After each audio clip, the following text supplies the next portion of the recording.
já estudou literatura, certo? Já estudou literatura em algum momento, já viu, em algum momento estudou cada um no seu lugar. Vocês gostariam de se apresentar ou posso seguir com a aula? Porque vocês já se conhecem de outras aulas. Pode seguir com a aula. Melhor, né? Então vamos lá.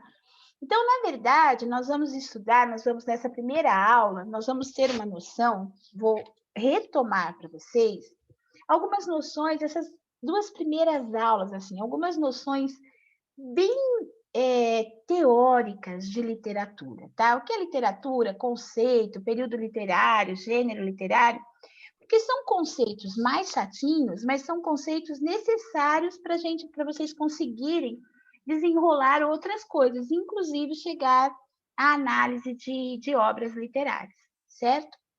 O que nós vamos fazer aqui também, nós vamos fazer um esqueminha aí para a gente ler e estudar os livros que vão, pelo menos dos vestibulares, da FUVEST. Então, quando nós falamos em literatura, a primeira coisa, né, que nós temos que entender é o que é a literatura. Por que se fala em literatura? Qual a importância da literatura?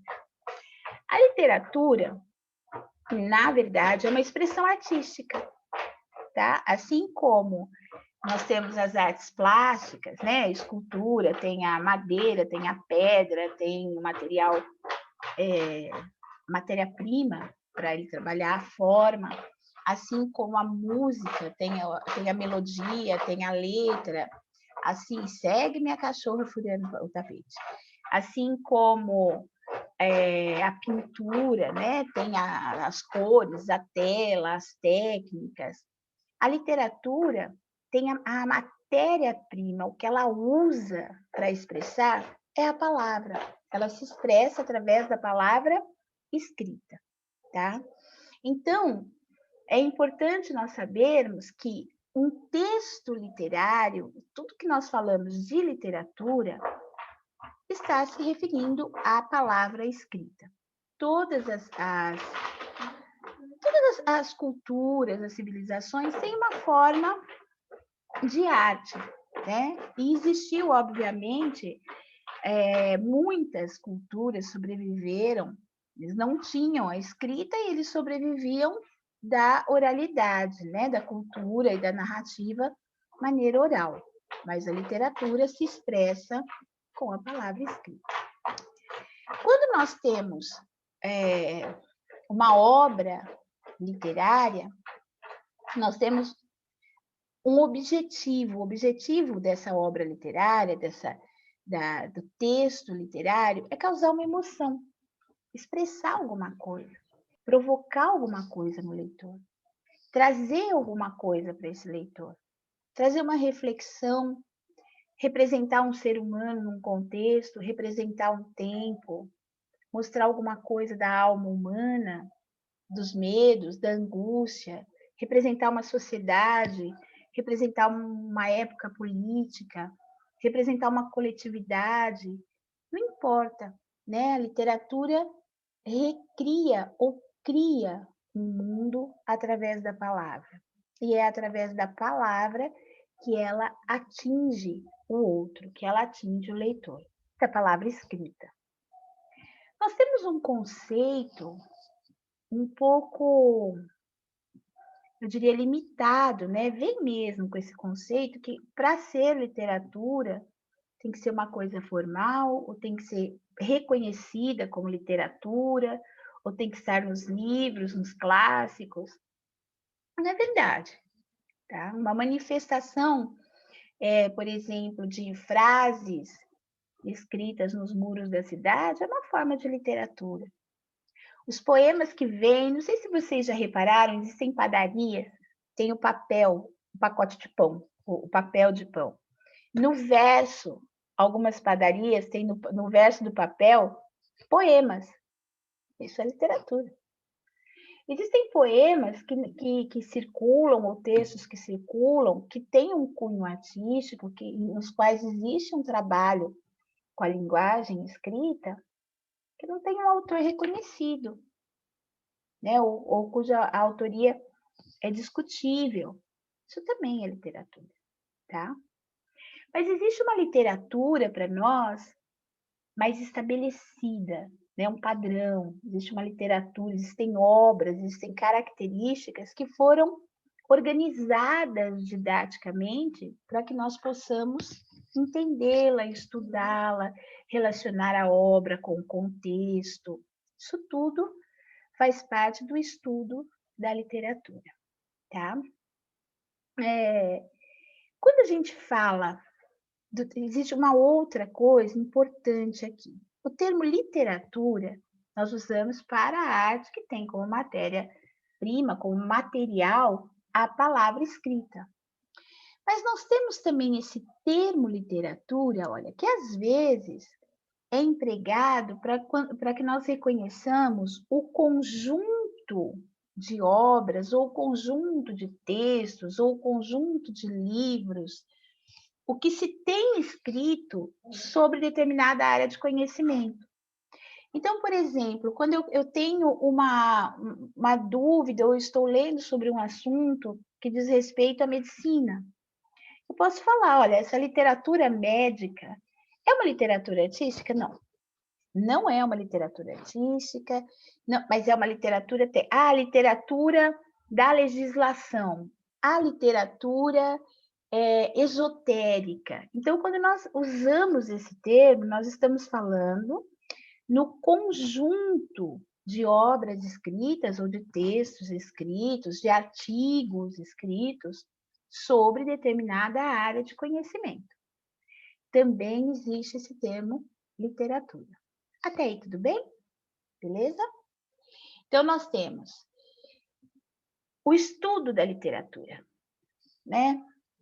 E quando a gente tem a literatura que nós reconhecemos como matéria da escola, é a literatura que estuda, a matéria da literatura, a disciplina da literatura, estuda as obras literárias em determinada época, em determinado contexto, qual é o efeito daquela obra, qual a importância dela, enfim.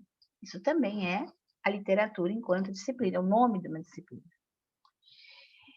Essa arte literária, como eu falei para vocês, ela se manifestou através dos tempos e de maneiras diferentes, tá?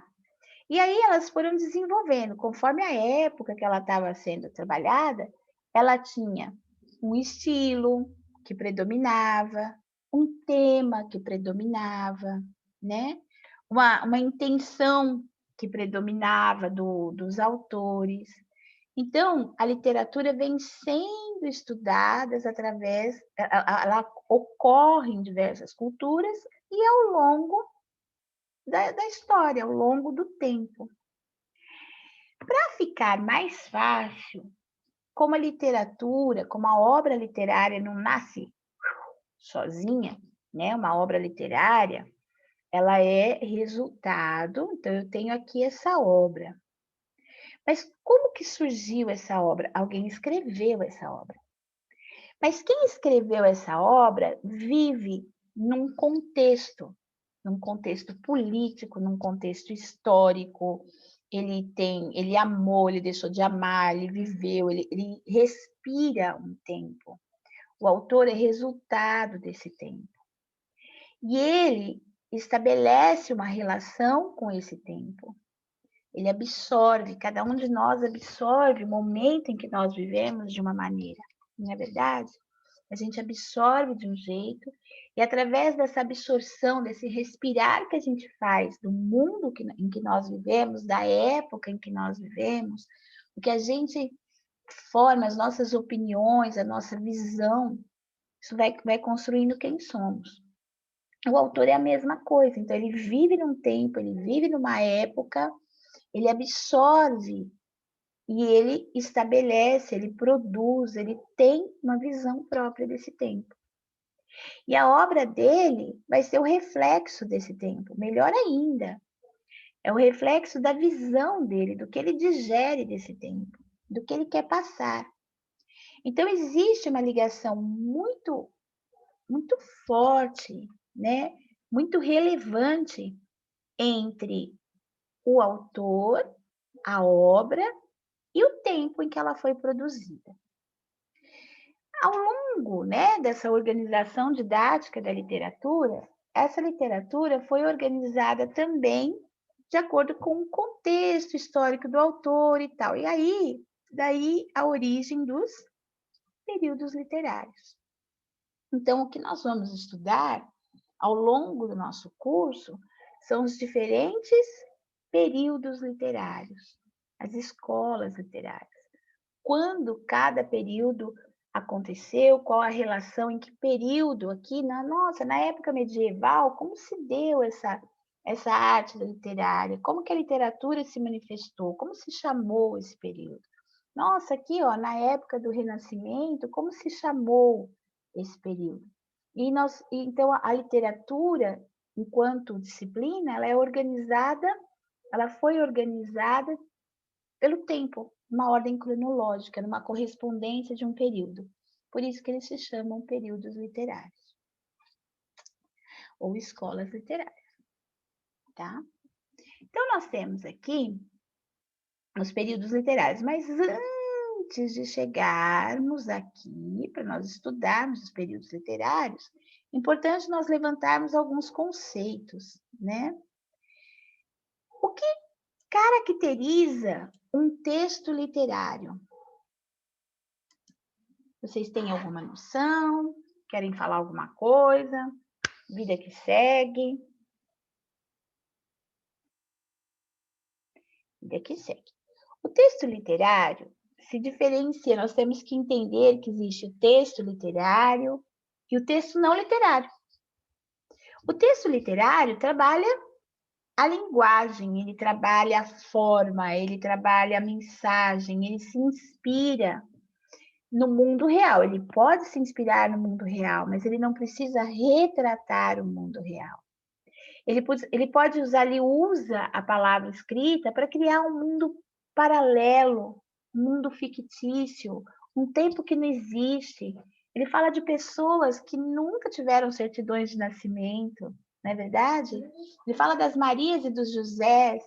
O texto literário pode usar uma linguagem, ele usa a língua escrita com destreza para expressar, ele pode usar a linguagem figurada, ele não trabalha com informações objetivas, ele pode se basear num fato, mas ele não precisa recriar esse fato. Então, o texto literário ele tem compromisso com a arte, com a criação, com a criatividade, com a emoção, com o imaginário, e não com o fato, né? Mesmo quando ele se baseia num fato real. Por exemplo, o que eu coloquei aqui para vocês, né? Existem textos literários, obras literárias, que são baseados em notícias. Nós vamos estudar uma das obras aqui da FUVEST, que se chama Nove Noites, né? E essa obra, o autor literalmente, ele estava lendo o jornal, ele achou uma notícia de jornal, uma nota. Aliás, num artigo que ele estava lendo, ele leu sobre um fato real, né, no jornal. E a partir daquele fato, uma linha de notícia, ele criou toda essa história. Então, algumas coisas nesse livro realmente existiram, mas nada garante que foram exatamente que as coisas aconteceram. Aliás, as coisas não aconteceram assim porque ele criou uma história em cima desse fato.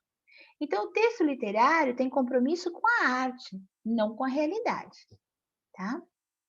Quando eu falo de um texto não literário, eu estou falando dos textos que procuram reproduzir a realidade. Um texto jornalístico é um texto não literário. O texto informativo, esse texto aqui, que vocês estão lendo enquanto eu estou dando aula, é um texto não literário. O texto de física, de química, é não literário. A notícia de jornal é não literária. Uma informação que você tem é não literária. Por quê? Porque são textos que discutem conceitos, definições, tem um compromisso com a realidade, está baseado em fatos reais, tem um cunho de objetividade. Então, ele não tem nada de texto literário. Uma outra coisa importante para nós é nos lembrarmos que a linguagem literária trabalha o que nós chamamos de sentido figurado. Sentido figurado é o sentido diferente daquele sentido literal, real da palavra, tá? O sentido figurado, ele trabalha com figuras de linguagem, ele cria uma imagem, ele estabelece uma relação de ideias. Então, o sentido figurado ou conotativo é diferente do denotativo. Então, o conotativo sai da realidade, né? Então, se eu digo assim para vocês, nossa, a leitura me dá asas. Quando eu falo que a leitura me dá asas, eu não estou falando que eu vou ficar com asas. Eu estou usando o senso de liberdade, o senso de voar que a leitura dá. Estou associando com o poder das asas, de verdade. Então, isso é um sentido figurado. Quando eu falo assim, nossa, foi uma chuva de críticas, né? Eu estou usando o sentido figurado, não teve, as críticas não choveram, é um sentido figurado, eu estou estabelecendo uma ideia. Então, o texto literário trabalha com sentido figurado. Se eu estou falando no sentido denotativo, então a chuva foi pesada, a chuva de água foi pesada. Então, aí é o sentido denotativo, tá? Então, eu tenho o sentido conotativo, o sentido figurado das palavras e o sentido denotativo. Então, a linguagem literária é cravada de sentido figurado, ela é trabalhada com a conotação. Perfeito?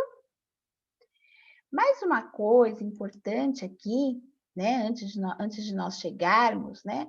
Eu coloquei aqui alguns exemplos para vocês entenderem, principalmente quem está lidando aí com as questões do português, né? Para nós entendermos. Olha, quando eu falo assim, os pássaros bateram suas asas e voaram. Esses bateram suas asas, eles literalmente bateram asas e voaram. Então, aqui eu tenho o que nós chamamos de sentido denotativo, certo? Quando eu falo, meus sonhos bateram asas, e eu fiquei com a minha realidade sem sentido, primeiro vamos pôr um ponto final aqui. Aqui, os meus sonhos não bateram asas. Eu fiquei sem sonhos, eles foram embora. Então, esse bateram asas tem um sentido conotativo. Então, eu estou falando de um sentido figurado. Quando eu falo, com um acidente, 3 tanques de petróleo explodiram, eu estou usando o sentido denotativo. Os tanques de petróleo explodiram. Quando eu falo, nossa, explodimos de felicidade, eu estou falando do sentido conotativo. Aqui o sentido conotativo e denotativo das palavras, da expressão, só para vocês chegarem, só porque nós estamos definindo literatura ainda, tá?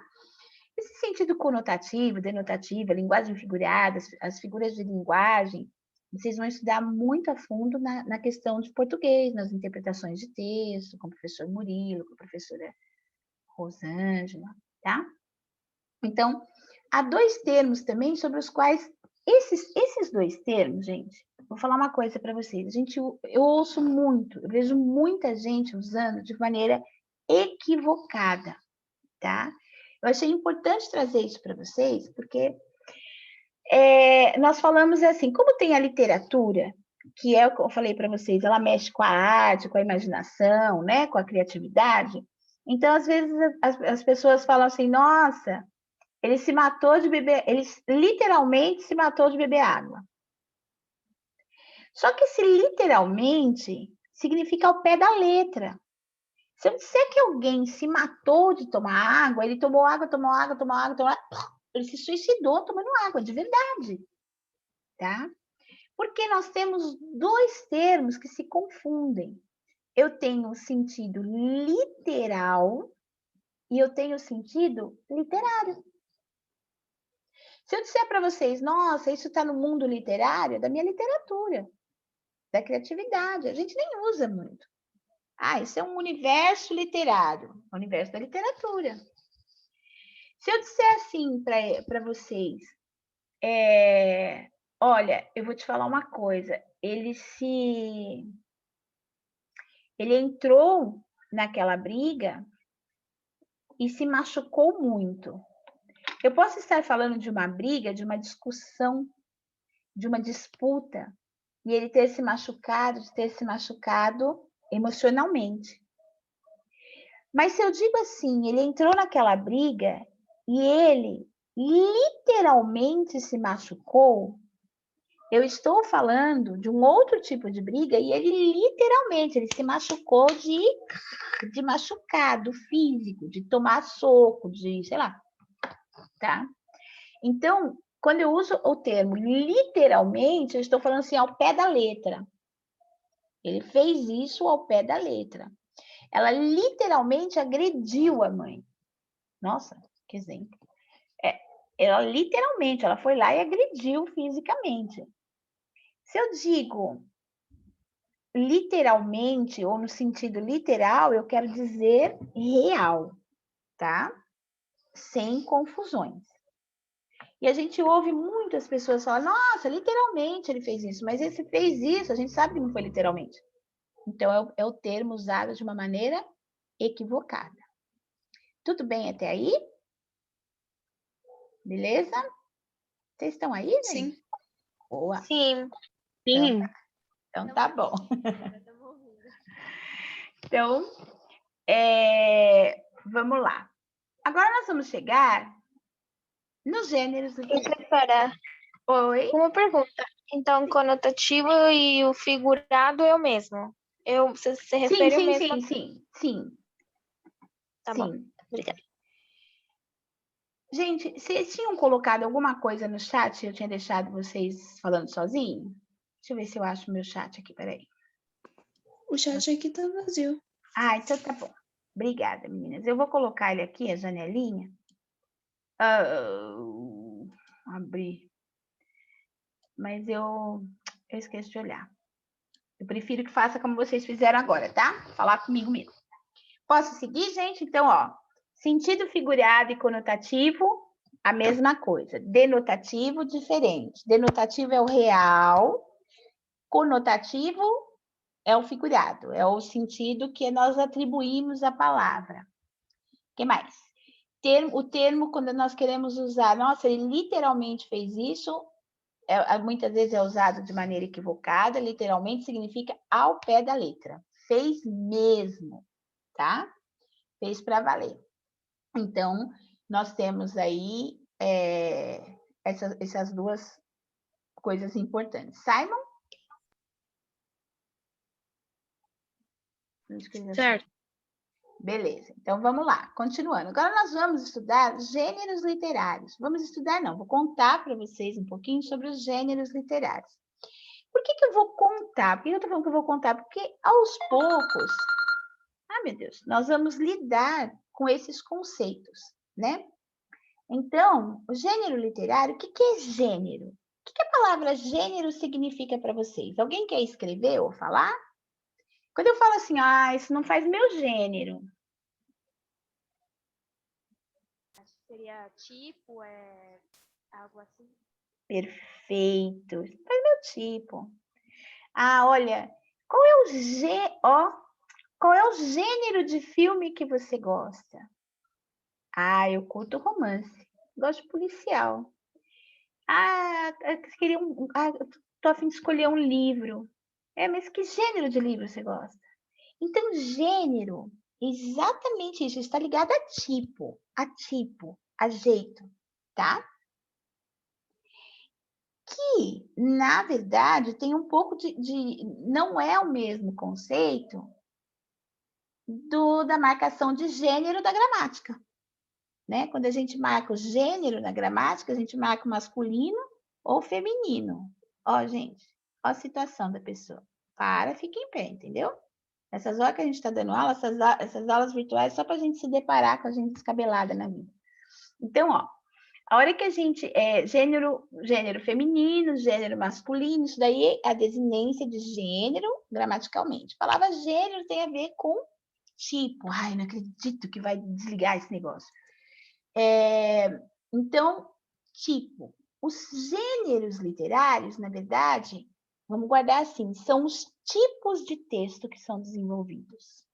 Cada tipo de texto. Por que eu separei em tipos, em gêneros? Eles têm características semelhantes. Não são épocas, são características na estrutura, no jeito que eles foram escritos, no jeito que eles são organizados, tá? Então, nós temos uma divisão clássica que fala, na verdade, do gênero, que são os gêneros clássicos. Eles são baseados na divisão de Aristóteles, tá? Então, nós temos aí, alguns colocam o gênero narrativo como sendo moderno, mas, na verdade, assim, no clássico mesmo, eram são três gêneros. O gênero lírico, épico e dramático. Contemporaneamente, né, de um tempo para cá, nós reconhecemos 4 gêneros. Ou seja, 4 tipos de texto. Daqui a pouco, gente, ó, daqui 8 minutos vai cortar, né? Seremos derrubados, 10 minutinhos de intervalo, a gente volta, tá? Então, 4 gêneros literários, 4 tipos. Nós temos o lírico, o épico, o dramático e o narrativo, tá? Então, gêneros, como eu disse para vocês, é um conjunto de textos que apresentam as mesmas características estruturais. Então, ou eles são escritos em versos, ou eles são escritos em prosa, ou eles são escritos de tal jeito, ou eles falam... Então, nós temos 4 tipos, tá? Eu não coloquei aqui para vocês as grandes subdivisões. Então, nós estamos vendo, primeiro, en passant, para nós chegarmos, para nos aprofundarmos, tá bom? Então, o primeiro dos gêneros que nós vamos ver é o gênero lírico. O que é um gênero lírico, né? É porque, na verdade, eram textos, na verdade são textos, o gênero lírico não é escrito em prosa, o que é diferente, que eu vou falar para vocês. O gênero lírico, os textos são escritos em versos. Esses versos têm uma musicalidade, são trabalhados em rimas, ou não, como a poesia da primeira geração modernista. Mas o que acontece? Por que o nome lírico? Porque antigamente, bem antigamente, né? Os textos eram acompanhados com música, com instrumentos musicais. E o principal desses instrumentos era a lira. Então, por isso que eles ficaram conhecidos como gênero lírico. São textos escritos em versos. Dentro do gênero lírico, né, nós podemos encontrar os sonetos, a elégia, a écloga, o idílio, a ode, o hino. Aqui no gênero lírico, nós ainda vamos distinguir, quando nós estudarmos lá a literatura do trovadoresco, existem os gêneros líricos. Teoricamente não, desculpem, originalmente, o gênero lírico tratava das reflexões, temas de reflexão da vida, do amor, eram textos mais sentimentais. Depois surgiram, lá na Idade Média também, né, nós vamos ver no trovadorismo, o texto lírico satírico, né? Mas originalmente eles tratavam de questões sentimentais. O mais conhecido aqui, dentro do gênero lírico, são os sonetos. Os sonetos são importantes, tá? Soneto é de origem italiana, ele passou a ser cultivado muito no classicismo, e nós temos alguns poetas que cultivaram o soneto. Nós temos Camões, do classicismo, aliás, ele que fortaleceu isso, tá? Gregório de Matos, no Barroco, muito legal. Vinícius de Moraes, na literatura contemporânea. Então, o soneto sempre, para ser um soneto, ele tem que ter 14 versos, sempre. E esses 14 versos estão distribuídos sempre nesta ordem. 2 quartetos e 2 tercetos. E que diabos são 2 quartetos e 2 tercetos? 2 estrofes de 4 versos e 2 estrofes de 3 versos. Estrofe, lembrando vocês, cada linha do poema é um verso. Cada grupinho de versos, uma estrofe. Olha esse soneto aqui. Uma estrofe, 2 estrofes, 3, 4. Deixa eu ver se eu consigo separar aqui para vocês. Olha só. 1, 2, 3, 4, primeiro quarteto. 1, 2, 3, 4, segundo quarteto. 1, 2, 3, primeiro terceto. 1, 2, 3, segundo terceto. Vou ler com vocês esse soneto, tá? Porque ele é muito lindo. É o soneto da separação. Alguém já conhece? Não. Então, vou lá, ler com vocês, tá bom? De repente, do riso fez-se o pranto, silencioso e branco como a bruma. E das bocas unidas fez-se espuma, e das mãos espalmadas fez-se o espanto. De repente, da calma fez-se o vento, que dos olhos desfez a última chama, e da paixão fez-se o pressentimento, e do momento imóvel fez-se o drama. De repente, não mais que de repente, fez-se de triste o que se fez amante, e de sozinho o que se fez contente.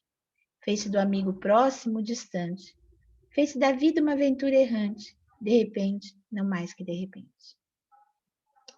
Bonito, né, não? Soneto da separação, tá? Então, de repente, houve uma separação. De repente, se quebrou, né? O soneto, depois eu vou mostrar para vocês, mas ele também tem um esquema de rima. Ó, pranto, espanto, bruma,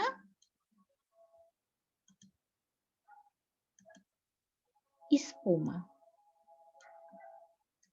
Se eu for para o segundo quarteto, ó, vai rolar a mesma coisa.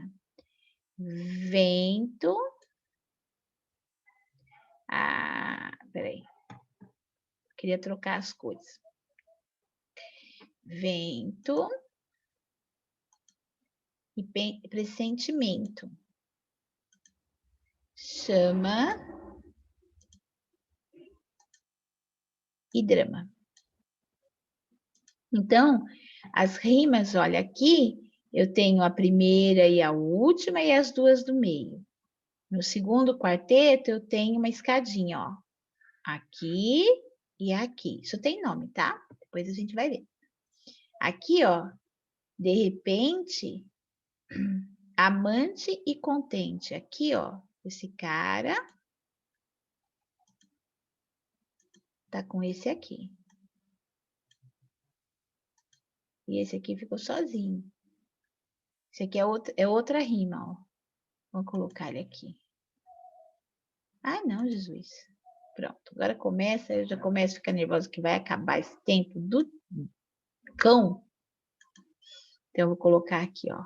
Não. Maria. Esse distante tá aqui com amante, ó. E o errante tá com amante. E por último, o repente aqui. Então, esse esquema de rima também é fixo nos poemas. O que é um esquema de rima? Com quem tá rimando com quem, tá? Quem tá trabalhando com quem, certo? Então, aqui seria assim, ó, A, B, B, A. Mas depois eu vou mostrar isso para vocês. Aqui é outra rima, não repetiu. Então, C, D, C, D. E aí vai indo.